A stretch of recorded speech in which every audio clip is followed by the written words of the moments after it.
Weeks after the latest round of abductions in Nigeria, where armed men snatched hundreds of students from a Catholic school in Niger State, some have been released, but most of them are still in captivity. The attacks have become a grim routine across parts of northern Nigeria, where jihadists and criminal gangs operate with near impunity.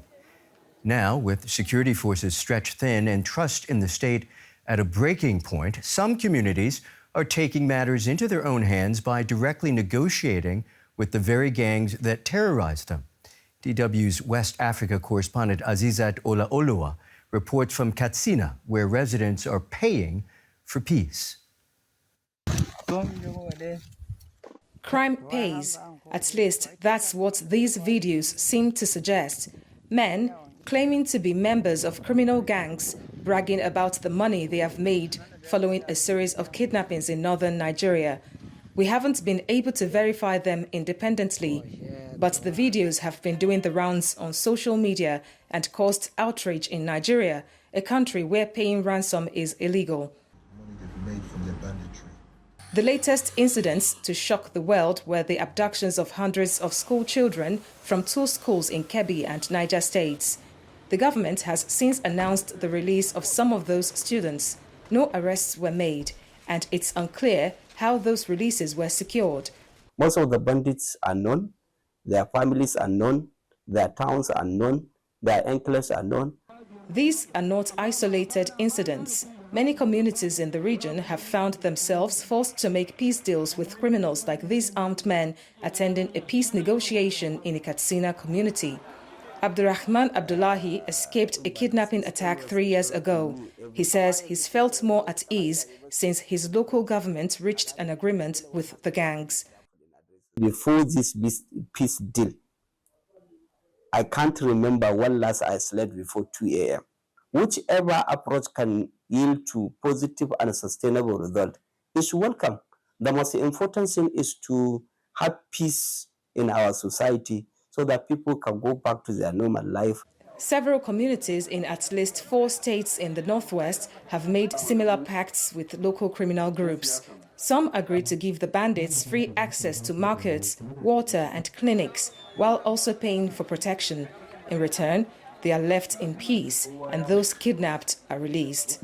Despite official involvement in these deals, the governments in affected states like Kaduna deny they have negotiated directly with the gangs.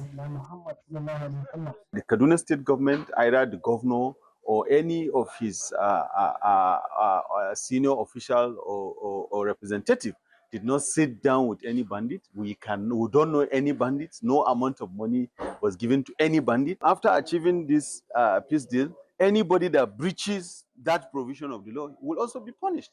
So it's not saying, okay, you have done the atrocities that you have done, you are free to walk back to the society. No. But people worry about what will happen if the deals don't hold. They have little faith that the government will be able to protect them and solve the problem anytime soon.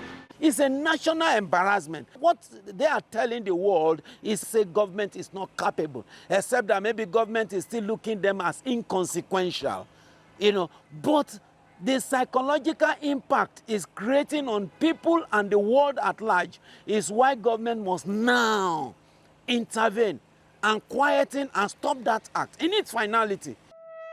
The government has appointed a new Minister of Defense and is now recruiting more security personnel. For now, the residents of affected communities like Abdurrahman hope that these criminals will stick to the terms of their peace agreement. Joining us now, Azeezat Ola-oluwa, the correspondent, of course, who filed that piece. Azeezat, no doubt people who just watch your report will agree with its very first line: crime does indeed pay. Are there really no other options than to pay bandits for their crimes? Well, that's what residents of affected communities in northwestern Nigeria are saying, and that was what forced them into negotiating with criminals. I will let you know that Nigeria has less than 1 million of security personnel, both in the police and in the military. And the police that is supposed to be in charge of internal security appears to be outnumbered by or overwhelmed, so to speak. And we understand that close to 100,000 of police officers were assigned to VIPs and celebrities over the years. And President Bola Tinubu had to recall them just a few weeks ago that all hands must be on deck to resolve this insecurity across the country. Talk to us about the climate there, the anxiety. How difficult was it to report this story?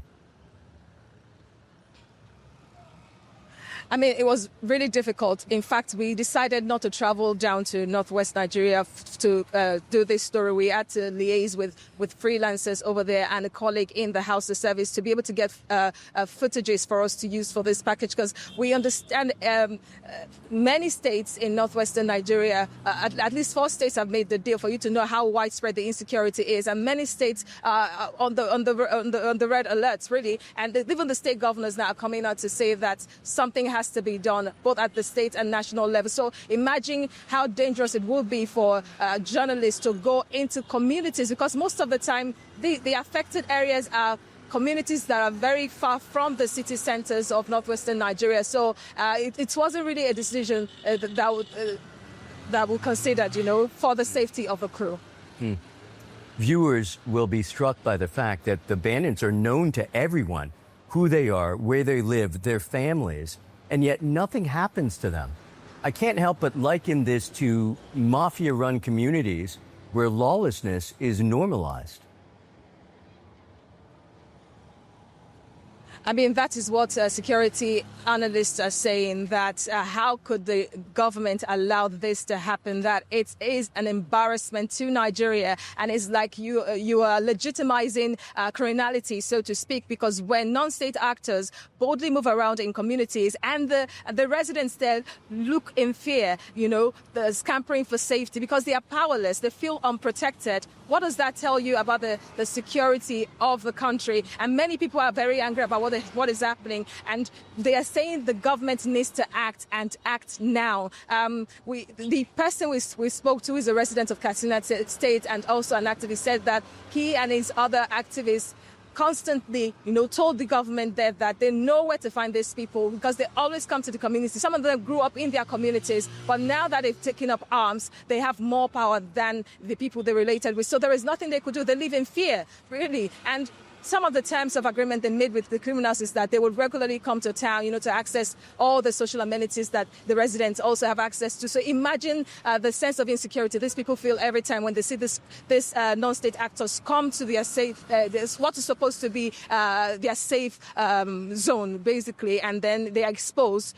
And another worry is that what if these criminals don't stick to the terms of agreement? The guy told me they set up a monitoring committee on both sides to be able to monitor the terms, but can you really trust someone who perpetrates crimes at the end of the day? That's the big question.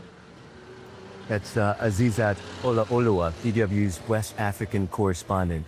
Many thanks to you, Azeezat.